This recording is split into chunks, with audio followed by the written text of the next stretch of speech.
সচিবালয়ের আগুন পরিকল্পিত বলে দাবি করেছেন বিএনপি নেতারা। উপদেষ্টা পরিষদ থেকে কয়েকটি মন্ত্রণালয়ে গুরুত্বপূর্ণ নথি চাওয়ার পরদিনই এই আগুন জনমনে নানা প্রশ্নের জন্ম দিয়েছে বলেও দাবি তাদের। সুষ্ঠু তদন্তের মাধ্যমে অবিলম্বে জড়িতদের গ্রেপ্তারের দাবিও জানিয়েছেন নেতারা।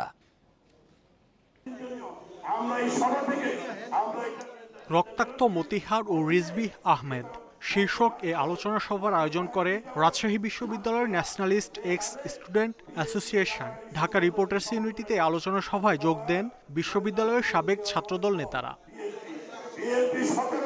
অনুষ্ঠানে রিজভী আহমেদ বলেন, স্বৈরাচারের পতন হলেও তাদের দোসররা এখনো প্রশাসনে রয়ে গেছে। তারা দেশ নিয়ে করছে নানা ষড়যন্ত্র। এই আগুনে অনেক নথিপত্র পুড়ে গেল, কিন্তু একটি ঘটনা আরেকটি ঘটনাকে সন্দেহ তৈরি করে।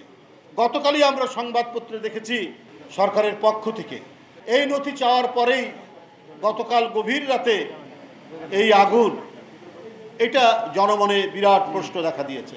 প্রধান অতিথির বক্তব্যে নজরুল ইসলাম খান বলেন, এই সরকারকে আমরাই প্রতিষ্ঠিত করেছি, অথচ তারাই বিএনপি নিয়ে নানা সমালোচনা করছে। তারা কি প্রতিপক্ষ হবে? আমরা তো মনে করি না তাদের প্রতিপক্ষ, এবং তারা আমাদের প্রতিপক্ষ হওয়ার যোগ্য। আমরা রাজনীতি করি, তারা তো রাজনীতি করে না, তাদের তারা আমার প্রতিপক্ষ হবে। আমরা ইলেকশন করবো, তারা কি আমাদের বিরুদ্ধে ইলেকশন করবে? জাতীয় প্রেসক্লাবের সামনে আরেক অনুষ্ঠানে জয়নাল আবদিন ফারুক প্রশ্ন তোলেন, যারা 16 বছর গণতন্ত্রকে হত্যা করেছে তারা এখনো কিভাবে সচিবালয়ে বসে থাকে? যারা আমাকে আয়না ঘরে নিয়েছে,